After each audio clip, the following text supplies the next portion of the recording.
In the writing, your brain is creating, and so you're slowing down your thinking to actually put a sentence together, and it does so much in the neural networks of your brain. Hey there, and welcome to the Direct Selling Accelerator podcast. You are in for a very interesting episode today with an incredible human being that I had the privilege of meeting just a few weeks ago while I was speaking at an event in Dallas. Today, I'm introducing you to a Neuro-Identity Architect. Yes, a Neuro-Identity Architect. This is an incredible man who, for over 40 years, has been researching human nature and why it is that people can have everything that they need. They can have all of the knowledge, all of the information, everything they need to take the next step and do the thing that's going to help them grow personally or professionally. And yet, why do they still not do it? Sean Murphy has spent time learning how to not only understand why we do this, but how to overcome it and literally rewire our own brains. In this episode, Sean shares just a tiny portion of this incredible wisdom and knowledge and what we can do to step into that best version of ourselves time and time again. How do we create a thinking pattern and process that's going to help us live our best lives? Sean is both entertaining, he is fascinating, and he is just a genuinely incredible human being. And I feel very privileged and honored to not only be able to meet this man and have him in my world, but to be able to bring him to you today in this episode. So I know you're going to love this. He's also a best-selling author multiple times over. He has got some incredible courses and resources that are going to be shared in the show notes as well. So we're not going to leave you empty-handed here. You're going to be able to take some steps and actions off the back of this episode. But with no further ado, I'm going to now introduce you to the man himself, the amazing Sean Murphy.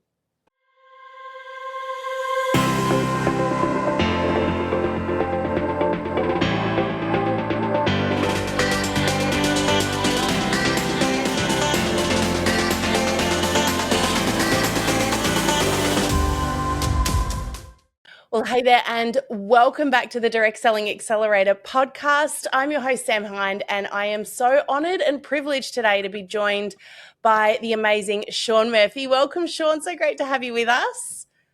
It is awesome to be here, up, over, and down under. It's so great to be here.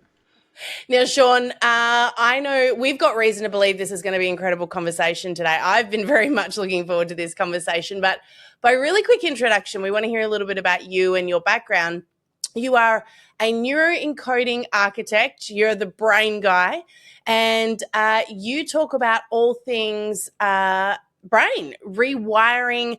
You talk about how we can change that wiring, how it interacts with our everyday life, and essentially how we are in far more control than what we realize. Do you want to share a little bit about your background, how you got into this space, and then I can't wait to unpack some of this with you today.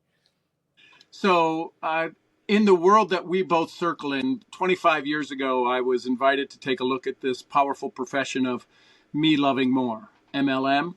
Well, my first year, I did amazing. It was $80,000, hang on, in debt. And the reason I was in debt, because I ran it the same way I ran a traditional business, telling people what to do. I heard there was this volunteer army, and nobody was a volunteer in my army. You were, let's go, you're either going to come back on your shield or you were going to carry you back on it. Then I realized something. I came to this realization. I came back to the thing my dad said, is help them have more of what they want and less of what they don't. And the next year, I not only got out of debt, but I created a six-figure income. And I say that to say I learned nothing ever said I was limited, or nothing I was ever talking with somebody about ever limited them. It was all up here. Everything happens up here. 25 years later, I've been trained by the Amen Institute. I've been trained by Joseph McClendon III. I've been trained by Mark Victor Hansen, by Bob Proctor. I've been trained by all of these people. Everything. You still deciding you're going to listen to this podcast, and you should. It's happening in your brain. Everything you're about to do happens in your brain. And we try to figure out ways, we try to figure out strategies that will upgrade our brain. It's literally, I call it, we're trying to run 2026 software on a 1998 hardware. And we have to upgrade our brain. So that's where I got into this, and that's what broke me free, was when I understood if I work on this, I can have a lot more success, and I have. So that's why I did it. So I'm really curious. You've done so much work learning, studying about how people think and behave. I would love to know what's something that you've learned that has surprised even you about human beings during this journey. Repetition creates authority, not decision. We all decide to have our success. We don't repeat it long enough for it to take authority, to take hold. So repetition creates authority, not decision. Love that. So I'll often tell people repetition is the mother of skill, because it's that concept that we hear something and we pick something up different every time we do it, right? And so I love that. Now tell me, if you could leave a concept today, if you could speak into one particular thing that you'd love for people to pick up or learn from you today, that for you think is probably one of the most important things for business builders to understand, what would that thing be? Be curious. Ooh, I love that. To dive a little deeper there, what do you mean by be curious? Be curious about yourself, be curious about other people. Sure. Keep Because what learning. happens is, if you've ever read a book, you've ever picked up a book and read it and something changed in the book didn't change. You did. So be curious Yeah. about what's going to happen with that person, that Mm. interaction, and be curious what's going to happen to you. Because right now, you and I are having a dialogue, right? You're speaking, I'm speaking, I'm responding to you. You as the show host has to respond and go, okay, well, that's not where I was going, but now I need to do that. Okay, so, and you work good on the fly. You're a keynote speaker. You're watching the audience.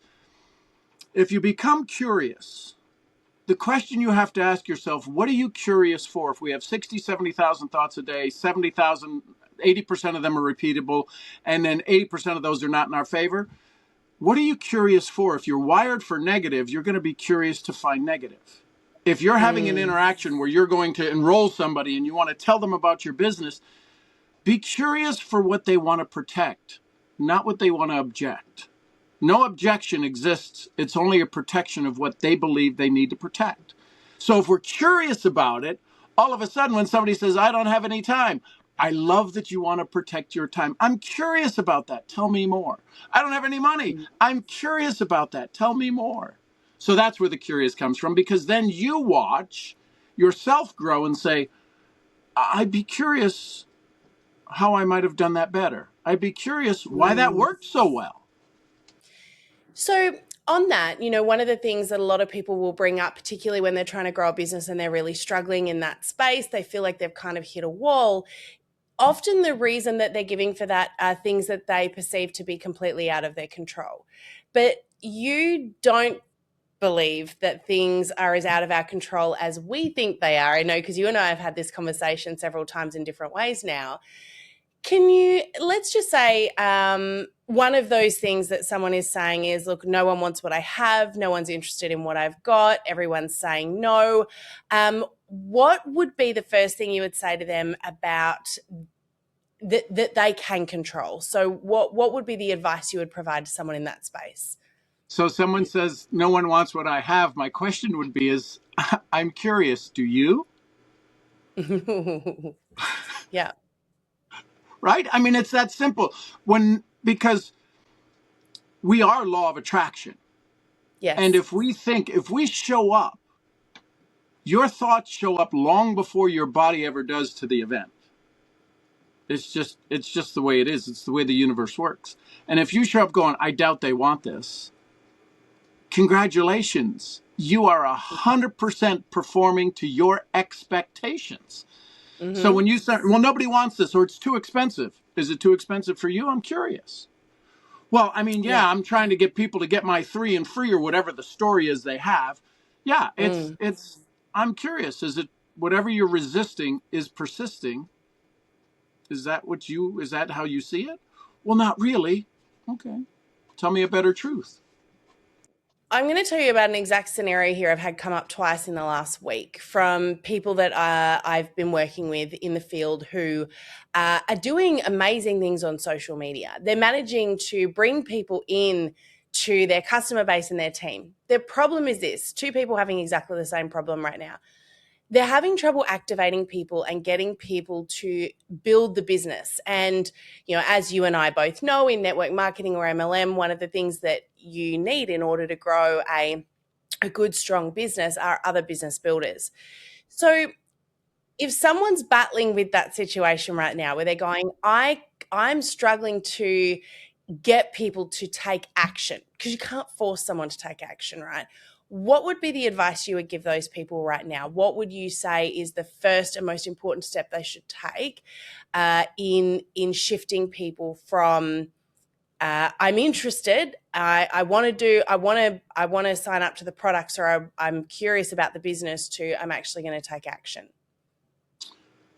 Who's going to be jealous when you succeed at any level that you want to succeed at? Who's going to be jealous when you succeed at the first rank? You're going to go, well, no one. Well, if that was true, then you'd be succeeding. There's an old story that runs in our head. For most people, it's embarrassing their parents. That's just a subroutine that exists there. Every one of our parents wants more for us. Everybody wants more for us until we have more. Then what happens, right? You get the looks. Oh, that little thing must be working, or you're doing good. So they haven't come up with a new story that says, here's my new story. And it's all internal. Nobody's really going to be embarrassed, but they know somebody that's going to make them feel less than or jealous when they hit that level of success. So that's the first thing I ask people when they're good at certain things, getting the people in and getting them. The next level is, well, who's going to be afraid that you have a team? Who told you can't have a team? And they go, well, what are you talking about? Huh? You're doing everything right except the team part. Somebody told you shouldn't have a team. Well, and then you just have that conversation. What'll happen is you'll start to uncover, because everyone knows the answer to their next step.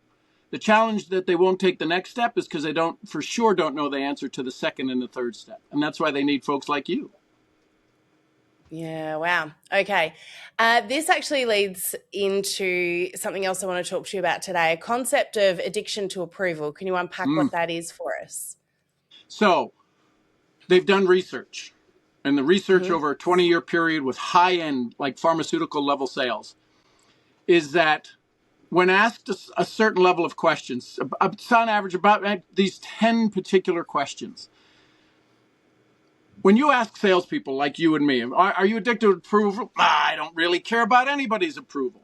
You ask these questions, 99.8% of them are addicted to approval.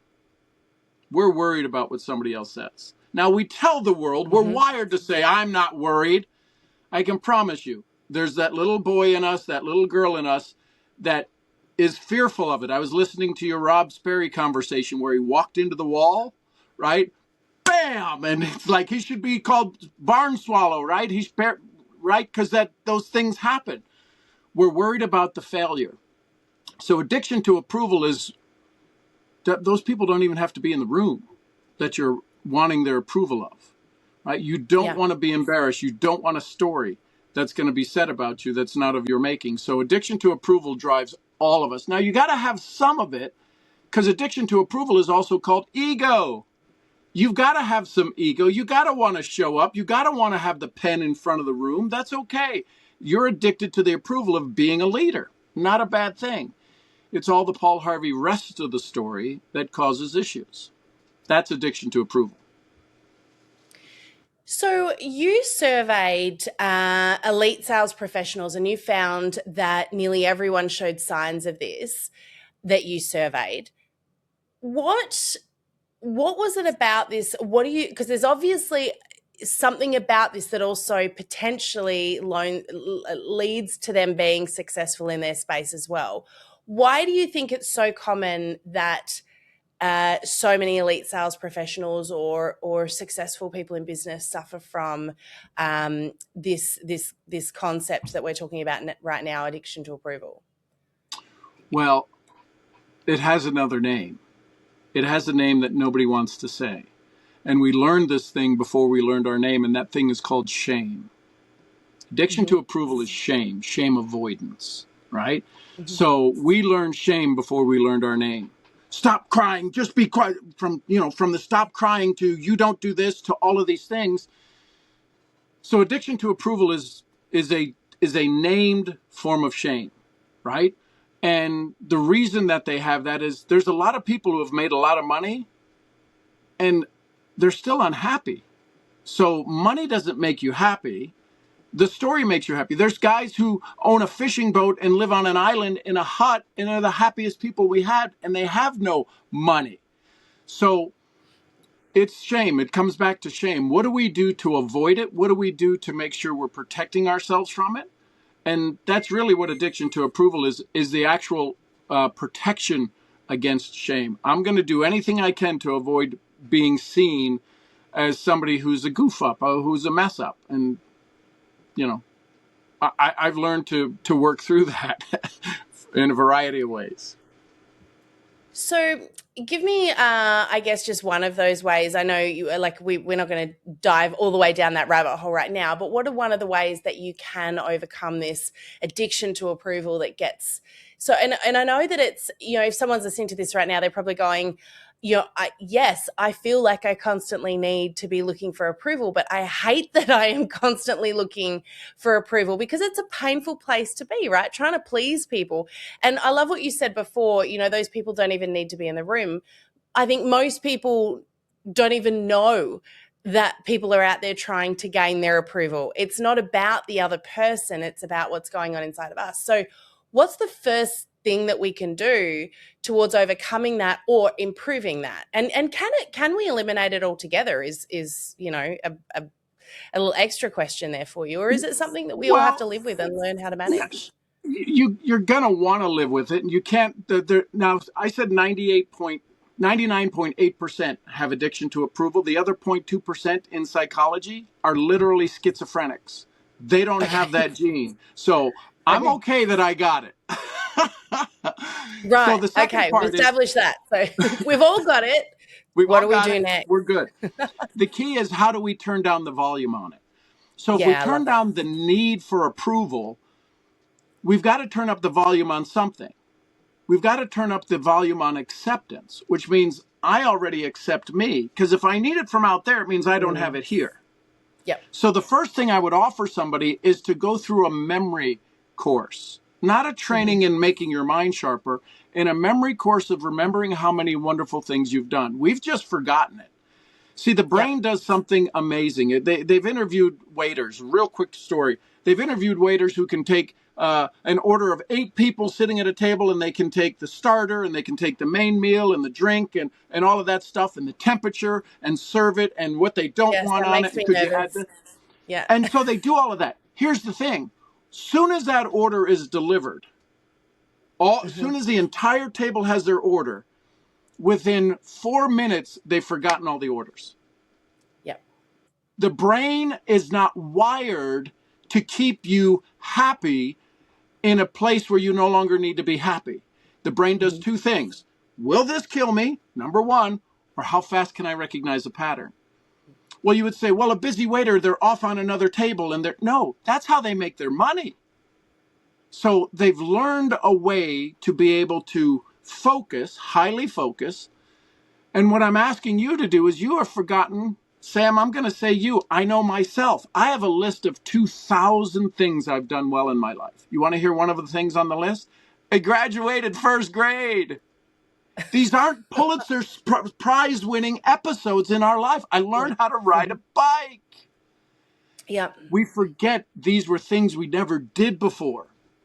Everybody in our world, everybody who circles in our world is about to go do something they've never done, which the brain says, you've never done this, so I don't think you're pretty good because your mom told you when you were little, you'll never amount to anything. Your teacher, I have a 9th grade teacher, I haven't been in 9th grade in a long time, that waited to hand me my vocabulary test as the last student and said, here we have the genius of the class, and it was an F. Made fun of it, made everything. I can still remember it. I know his name. So we're addicted to stay safe. I would offer everybody, if you feel you want the approval of others, ask, what does that do for you? And then second, write down a memory of something you've done well, either as equally important. Listen, you've had kids. I think that's pretty high on the list, right? You found the love of your life. I think that's pretty high on the list. But because it's average for us, we don't take it, we never take it under our wing and go, look what I did. I did this. So I would offer everybody, go make a list of 50 things that you've done well. Hey there, this is a very quick interruption just to tell you about something very, very exciting that I'm going to be doing in these next coming couple of weeks, a live opportunity to share with you the strategies on social media right now that are working in 2026. And more than that, it's not about getting eyes on your posts. I want to teach you how to turn your posts into real conversions. There are two social media strategies out there right now. There's the influencer eyes on your content strategy, and then there's the strategy that business builders need to use, which is how do you turn those posts into real sales, real team? How do you turn posts into business? I want to show you how to do that. And I want to hand you the formula that's working right now. I want to show you the strategies you can implement immediately. And I'm going to hand you the templates you can leave with and use straight away. If you'd like to join me as my special guest for this one-off live opportunity, go ahead to oksano.me. That's www.oksano.me, or grab the link in the show notes, and I'd love to see you there live. Let's get back to the episode. I actually really love that you said that. Something I was talking about the other day is the middle. You know, we've got the highs and the lows, and the highs and the lows in life tend to eclipse everything. You remember those things. But I remember one day I was reading my journal from back when I was a teenager. I used to journal every night. And I was reading it and thinking to myself, man, my life used to be so much more interesting. I had so many little things that happened all the time. And then I realized it's not that they don't happen anymore. It's that I don't pay them attention because I get so focused on the big highs and the low lows of life that I forget all the things in the middle. So I tested the theory and I started to journal again for a little while. And I started to record small things, but because I was writing them down, I was remembering them more. I was actually anchoring them, I suppose. And some of those things are such simple little things, and yet they were so meaningful to me at that time, and still are today, because I made a point of writing them down, saying these things matter too. But I'm just curious to know, I know that when we write things down, we anchor them in a different way to when we just say, hey, I'm just going to remember that thing. Like, so much goes on in life. What's your take on journaling? Do you do it? Do you think it's a useful thing to use, or what do you use to help memory? Well, if I were to look up there, there's about 55 of my journals between that shelf and that shelf. 55 of my journals. See, my goal in life is to leave a legacy for 600 generations. There's 2 times we die. The last breath we have and the last day our name is ever mentioned. My journals are hopefully a good way for my name to be mentioned long after I'm gone. So yes, they're very important. This conversation between you and me is for everybody in the audience that's listening. Yet you and I have had some backstage conversations at the last event we were both at. And it's really not for the person who shows up here. It's for the person who they're wanting to keep their promise to. So my journals are a way for me to remember that there's more than this interaction, that there's the person who says, night to night, I really wish I could just find a way. And so in our journals, when you started to look at your things, the little things mean everything. So I would offer people, well, I don't know what to journal. Listen, this isn't Instagram where you take a picture of your photo of your food, right? This is where you are leaving a nugget. What's one nugget you picked up today? I learned not to go down M Street because the traffic was out. I don't care what it is. In the writing, your brain is creating. And so you're slowing down your thinking to actually put a sentence together. And it does so much in the neural networks of your brain about you saying, this is my life. Most people don't even know their life. So, journaling is very good. I would encourage people to do it. I love it. Okay, great. So now I want to talk about a topic you and I have talked about a little bit, and I think it's probably one of biggest things for anyone in business, anyone who's got goals and they're trying to achieve them, this is probably the biggest challenge, right? It is, I know what to do, but I'm still not doing it. Let's talk a little bit about that. You could call it procrastination. You could call it self-sabotage. What do you call it? What's going on when someone says to you, look, I know what to do. I've been told it. I've been taught it. I've read about it. I've learned about it, but I'm still not able to do it. Or they may feel like they're not able to, or they may simply know, look, if I'm really honest, I'm self-sabotaging here, I'm not doing it. So Sean, let's talk a bit about what's going on for someone who's putting their hand up right now, listening to this going, yep, that's me.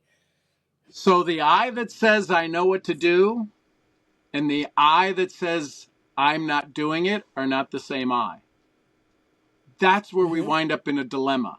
That's where we wind up in conflict. That's why we get the knot in our stomach in the solar plexus, the doing chakra, right? We wind up saying, well, I know what to do. Well, then why aren't you doing it? I don't know. Are two different eyes. They're two different eyes. Because the I that knows what to do then needs to finish the sentence saying, and I'm going to do this. Right? Tony Robbins talks about the triangle: physiology, focus, language, and language and meaning. It is important that when you are in that conflictive area, I don't know, get up and do a 360 and then sit back down. Your brain's going to go, what? When you say, I'm not doing it, you activate the amygdala. And once you activate the amygdala, you literally shut down the PFC, the prefrontal cortex, which is your executive decision-making, and you become 25% not as smart as you were before you said it. And for guys, that's like half of our smartness gone right out the window. So it is critical. When you pay attention to that, you go, wow, I know what to do. I don't know why I'm not doing it. I'm going to say I do know. I'd be curious. This is where you get the cure. I'd be curious what I should do first. And in that start, you change everything. Because once you start, we talk about it all the time, momentum. Got to start somewhere. The I don't know is you resisting. It's your addiction to approval. Because everybody around you doesn't know either. So you don't want to be the one that knows. Who are you if you're the one that knows? Oh my God, Sean knows. Isn't he Mr. Tough Guy? I promise you, take the small step.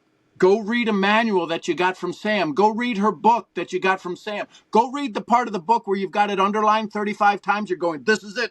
Oh my God. Sam was reading go back and read that stuff. Don't hesitate. When you say, I don't know, say, I'd be curious if I did. And watch what the brain delivers. Do you know, it's actually interesting that you say that. So something I learned from Tony Robbins, probably one of my favorite things, is when you don't know, you know.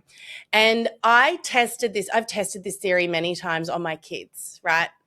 I remember one particular incident where one of my teenagers, you'll laugh at this, he was running around all morning. He was in a complete tiz because he couldn't find one of his school socks. And he swore that someone had stolen it. Now, for like, let's just be real here. No one wants your sock, right? No one wants to steal your sock. If anyone was going to steal something, the sock would probably be the last thing on their mind to steal. But so we're thinking logical brain here. Okay, what's really going on? And he said, I don't know where my sock is. And I said, but if you did know, where would it be? Now, because he was so worked up, he didn't understand what I just said to him. And he literally turns around. There's a washing basket of clean laundry next to him, puts his hand down. He goes, I found it. Now, this is after about an hour of running around, but I thought, I wonder if that works in other scenarios. And so, my kids have come home several times now and said things like, oh my gosh, I don't know what to do in this scenario, or something's going on, or I don't know the answer on my test. And I've said, but if you did know, what would the answer be? And they were able to answer it just like that until the moment that they worked out what I was doing, in which case they just got mad at me. But I want to just like dive into that a little bit, because I know you've done work with Tony Robbins and obviously Joseph McLennan III and some incredible people out there. This concept of when you don't know, you know, what does that really mean, and how can we use it on ourselves when we do feel like we've hit a wall and we're stuck? Like, I don't know what to do next. How would you coach yourself through that, I guess, is my question. So it's the word ego. edging genius out or edging genius on. Same ego, different translation. So they did a study in inner city Chicago, kids failing the math test in public school. They said, who's the smartest person? This took about 90 minutes. Their average test score was 47. Average out of 100. They said, who do you know that's the smartest person? They had them walk them through, take their head, put it on your shoulders. That's all they did was take their head and put it on your shoulders. Could have been Michael Jordan, Mark, anybody, their mom, their uncle. Their test scores went from 47 in 90 minutes of an exercise to 65. They all passed. Wow. It's simply because of this identity of who I think I am. I promise you he had something big at school. He had something big at school is why he couldn't find the sock. He needed a distraction. The brain says, no. You're going to receive an award. You're going to go do something. He was going to get something good at school. And he needed to find a way to take all of the air out of that balloon. And then when enough was enough, the brain said, oh, he knew it was in the basket the whole time. I promise you. He knew it was in the basket, which is why he was in the exact moment when you asked him the question, he could turn around. So the biggest reason is that we need to have a model. We need to have a mentor. I have 27 mentors. Most of them are dead. They're in books. They're in tapes. They're on VCRs. And we have to have that moment where we'd say, I can't seem to get out of my way. Who's got a good insight? You played that part for him. You played that part for your daughter. If you did know, where would it be? Well, I don't know. But the part of you that does know, where would you go? Well, if I knew, I would go here. And there's the answer. This is how our old story is fighting for its life whenever we make a decision to leave it behind. We have to do something. And I teach this in the series I call the hallway. We have to apologize to the old story because the old story is only doing what it can do, keep us safe. Say, hey, listen, old story, I love you. I apologize I haven't let you free before, but today, please accept my apology because I choose to move on. I'm not shoving you away. I'm not forget about it. Just forget about it. People say, you can never forget about it. It's who you are. So I offer people the chance to say, man, I'm sorry I beat myself up so much. I'm going to choose more today in this moment. And all of a sudden there's a shift. They go, oh, I felt like a weight lifted off of me. And it literally is an energetic weight that lifts off. So let's talk about old stories because we know that old stories can really run the show. How do I know if I am running an old story right now or if that's getting in my way is the first part to that question. The second part to that question is there a way to rewire that? And you've just talked about it. I know that you obviously help people in this, but is there a way that people can essentially, I guess, is there a tool you can give people to have in their back pocket to go, hey, I can see this is my old story running right now. This is the evidence of that. And here's something I can do in this moment to do what you've just said and essentially let it go and continue moving forward with a new story. First of all, when people say, man, that's my old story, or they want to tell me where they've been, I go, it's not an old story if you told it today. Ooh, okay. Yep. So number one, it's not an old story if you used it today as an excuse. Number two, when somebody this happened on the morning call. I do a morning call every morning. And so this woman started to tell me something. I go, stop. Don't tell me where you've been. Tell me where you're going. You and I have been at events, and if you happen to be at lunch and you happen to sit at somebody's table, you were the speaker, the keynote speaker, and asked, we're going to have Sam sit at your table, and you can come. And they sit and they ask you a couple of questions. I promise you, before they finish their last forkful of food, they're talking about the plane ride in, they got up late in the hotel, or they're talking about yesterday. I ask people, don't tell me where you've been. Spend a day, tell me where you're going. Right? Tell me where you're going. We could have talked about how many times we've had interviews where the tech didn't work. We're not talking about that. We're talking about where we're going. We're talking about what we're going to do. And that's why people look up to you. That's why people say, I need more Sam in my life. I got to get more Sam because you're constantly bringing me forward versus making me have to remind myself, which most strategies do, say that your old story wasn't good enough. So, first of all, they start telling the old story, you got to stop. Not stop telling it, just tell a better story. Tell me where you're going. Oh, I woke up late this morning. Okay, but tell me where you're going. I'm going to finish strong today. Your body changes. If words Yep. have power, in this book that's been around for a couple thousand years, some people call it the Bible, there's a phrase in there that says, life and death is in the power of the tongue. You are where you're Yes. at because you've spoken it into existence. Tell me where you're going. Yep. Don't tell me where you've been. So powerful. I love that that concept that it's not in the past if you're talking about it now, but we can shift that. And it's so simple, right? It is just, one of the concepts. Actually, this was not something I learned, but this was something that for me made absolute perfect sense, and I used to get frustrated about when the moment I noticed I was doing it, where you talk about where you're going. And this concept of the language around I'm going to, I will be.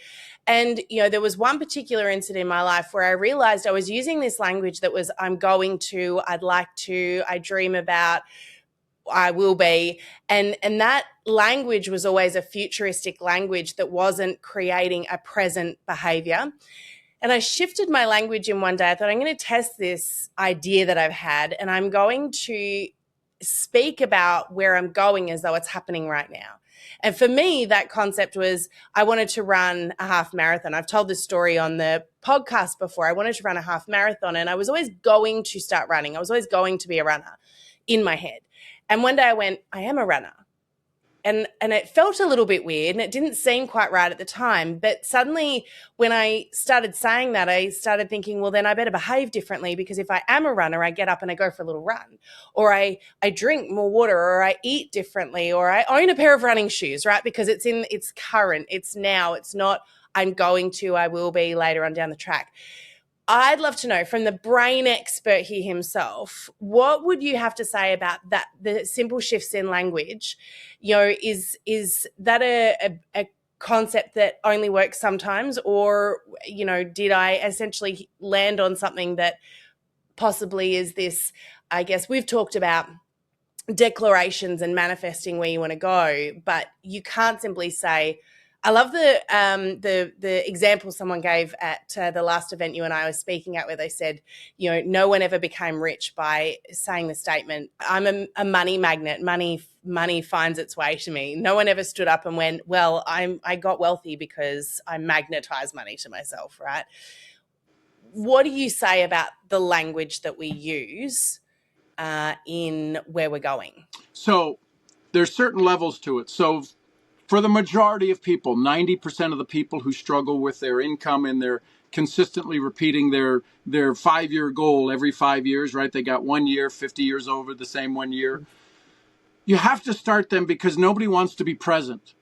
We all say be present. It's why most people can't meditate, because they can't present. They're either in the past or in the future, or they're struggling. So we say I'm going to, which then takes them from a negative state to a positive state, because most people are in a stuck zone. We call it a comfort zone. That's a pain zone they become comfortable with. So we have to start them somewhere where they can begin the learning language. So I'm going to. Then the next challenge is, as soon as you go to the root chakra and say I am, you have a history in your entire body that says, the heck you are. So we've got to be able to work them into a belief of the I am. If you just said runner and pointed to yourself, that's 1,000 times better than I am a runner. Because the I am, there's no proof you're a runner. You never did the marathon. When you say runner, you are now the noun. You are now the definition of a runner. Not I am, because your old story's going, have you seen, you live in Tasmania, for God's sake. You're not a runner. Runners don't come out of Tasmania. So every time somebody says, I am, they're activating the root chakra, and they're activating the highest call to the universe that has no confirmation in their own soul. So it's important to start, tell me where you're going. I'm going to be a runner. Because when do you become a runner? You only become a runner at one time, and that's now. You can either wait till the starting gun goes off, I'm a runner now, or you can choose to be it now. So yes, all of that is working. This is where neuropsychology comes in, and this is where neuro-identity architecting comes in, is that we all want a 100-story building with a penthouse view. Nobody wants to build the foundation that's underneath. because that's the nasty, dirty work.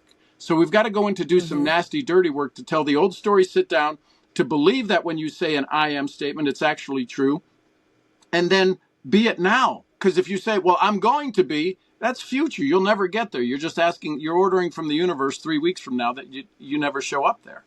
So what you did was powerful. And because the way your brain is trained, because of the way you've decided to be an entrepreneurial person of service, you've learned to service yourself and take care of yourself as well as you do to take care of others. And most don't do that. So, Sean, if someone's listening to this today and they're like, oh my goodness, I really do need to rewire my thinking here, but I need some help to do that. And they're thinking, I need more Sean in my life.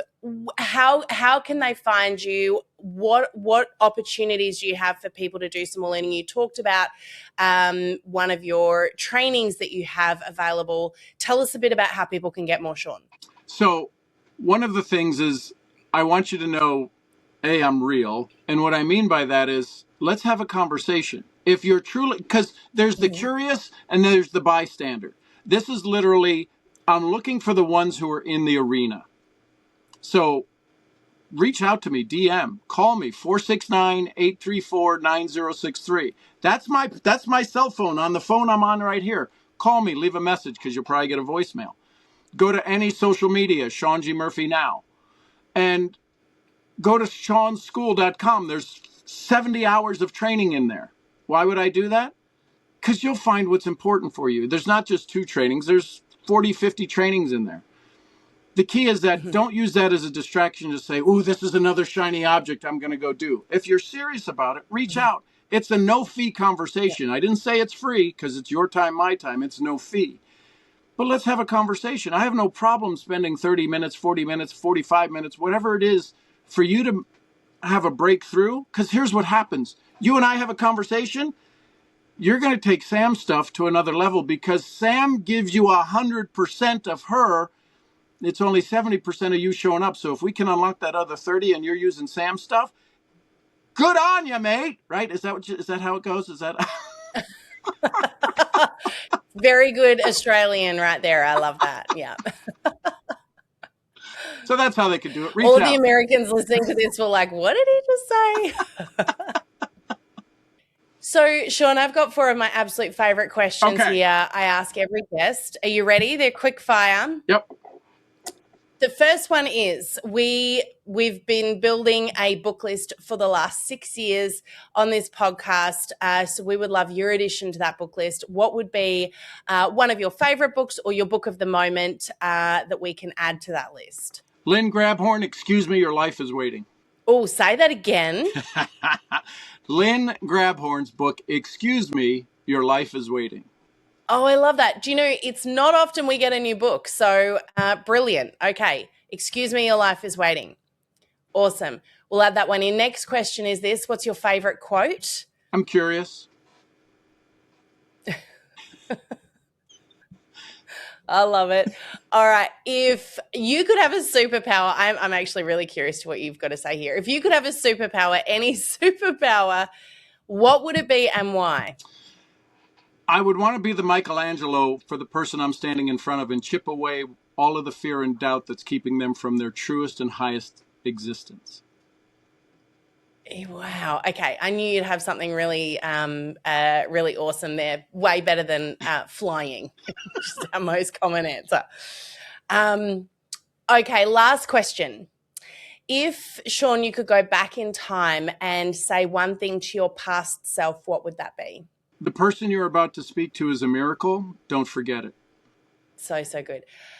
Look, Sean, if you were to leave our listeners with anything today, anything that kind of, was the one message, I suppose, that you would want to resonate in their brain when they walk away from this episode, what would that message be for them today? Because you're in this audience, you're in this digital format, you're in this digital vibration called Oksano, called Sam, called this incredible idea of you wanting more. First, I'd want to say thank you to you because you've decided to have more of something in your life, and you're looking for mentors and teachers and trainers to do that.